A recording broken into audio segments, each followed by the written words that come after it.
Okay, sorry about the long absence, everybody. I got super into trying to finish up the Terminator animation, which you can see on the main channel. I'll link it down below somewhere. And I've been working on some freelance jobs that I think you guys will be pretty excited to see once I can announce them. But today I'm gonna rank all 6 films in the Terminator film franchise from worst to best. Now I know a lot of people are calling this franchise dead after the last few films, but I'm not gonna let anyone's opinion change my own. But if you have a ranking for the films, feel free to leave them down below. I'd love to take a look, and without any further ado, let's get to the rankings. Okay, so coming up in last place for myself is gonna have to be Terminator Salvation. Okay, so I see some people giving this film points for trying something different. Unfortunately, what it tries just isn't really good. This is probably one of the most boring films I have ever seen, and I've had to watch some really bad films for this channel and the other channel, but at least bad films are interesting. Salvation is just sort of dull. Now there are some good parts. I think Christian Bale and Sam Worthington do a good job in the film, and Anton Yelchin is a great young Kyle Reese, but the action just feels so generic, and the soundtrack feels like just like a roided up retread of the previous films, so even though some of the concepts and machines and the CGI on display are good, I just don't find it very captivating. Also, it bothers me that the future looks nothing like the flash forward scenes we saw in the previous films, but that's enough said about this film. Let's move on. Okay, so coming in at number 5 is gonna have to be Terminator Genisys. So I wanted to like this film when it came out. It brought back Arnie and was promised to feel more like the action spectacle like the second one, but it was just a little too convoluted and relied a little too heavily on past films to justify its existence. The first part, which more or less follows a 1984 film, but adds in more Terminators, including an older T-800, reprogrammed to protect Sarah Connor, and I'm not gonna lie, it's fun to see him take on a younger Arnie, and another T-1000, but once they go into the future, the film falls flat for me. While I appreciate them doing something different with John Connor, but the whole he's a Terminator plot feels a little janky, although I do like the final battle with him and the T-800 at the end.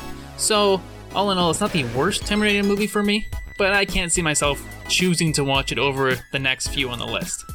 So this next film is quite a bit better than Genisys, although it has its own problems. And coming in at number 4 is gonna have to be Terminator Dark Fate. So I feel the same way about this film as I do about Halloween 2018.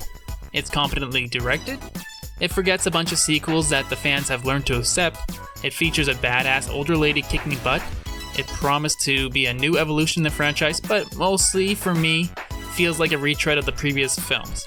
Now, a lot of people complain that killing John Connor was what was wrong with this entry, but I feel like it was killing John Connor to then just give his role of mankind's savior to a new person is just what felt cheap. They could have had his death mean something, but they chose to just have him be replaceable. With that said, the music, the acting, and CGI, especially the de-aging effects at the start, are really good.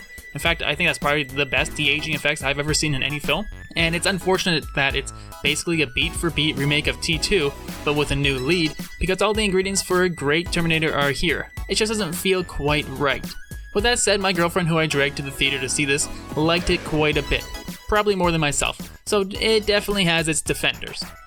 And rounding at the top 3 is gonna have to be number 3 itself, Terminator 3, Rise of the Machines. So it may be nostalgia, as I was maybe 12 when this came out, but I have a lot of fun with T3. Sure, it's a little goofy and it feels like T2, but in the daylight. Although there's a certain charm to the film that I just kinda like. Jonathan Mostow took over the directing reins here. He also directed Circuits with Bruce Willis, which I feel is a little bit underrated itself. And yeah, the film feels like a workman's copy of T2, and lacks the keen eye from James Cameron, but Arnie gives it his all, and I think Nick Stahl does a pretty good job as John Connor. This is also the only film that feels like a proper progression for the series. The first one was about Terminator hunting down Sarah Connor, the second was about the Terminator hunting down her young son, and this one is about the Terminator hunting down John Connor and his wife. Also think that Kristanna Loken does a great job as the TX. She plays her with a certain grace and underlying menace. So yeah, this one I still toss on from time to time, so you have avoided all the T2 sequels like the plague. This one I actually recommend. So we've reached the top 2, and everybody always has the same top 2 for all their lists, so there's not really going to be a surprise as to which ones are in the top 2, but what their placement is. That is always, what is questionable. So it was actually pretty hard for me to place which one was better and which one was worse. I love them both. I think I haven't seen T1 as much as T2, so I'm gonna have to put it at number 2. So the Terminator is coming in at number 2 here, and It is a little by the book as far as slasher films go, but the greater world that it shows beyond its scope, and the amazing performances by Linda Hamilton, Michael Biehn, and Arnold Schwarzenegger elevated to a nearly like a fine art sort of level. The soundtrack is also hauntingly simplistic, but perfectly fitted for this film. The standout scene is probably the discotheque showdown, but really it's a pretty seamless film that does a lot with its premise, and no scene really feels out of place. On top of the action, the sci-fi, and slasher goodness, you really have a well-done romance between Kyle and Sarah that feels fully realized, even though they only spend like a couple days together. So, if Attack of the Clones was more like this, I don't think people would complain as much about it. So all in all, this is probably one of those lightning in a bottle movies that you can't really recapture, but you can expand onto it, and that's exactly what the next entry does so well. And coming in at number 1 is going to have to be Terminator 2 Judgment Day. Somehow James Cameron is able to take his simplistic sci-fi slasher film and follow up with maybe one of the best action movies of all time. Instead of a romance, you have a father-son story between the reprogrammed T-800 and John Connor, and a new Terminator hunting them down, the T-1000. The T-1000 is probably my favorite Terminator. Every sequel since this one has sort of been trying to one-up on his abilities, but they just come off as a little gimmicky, while this feels natural and almost essential to the story. Robert Patrick does a great job in the role, and Linda Hamilton is completely badass here, and is probably my favorite take on Sarah Connor to date.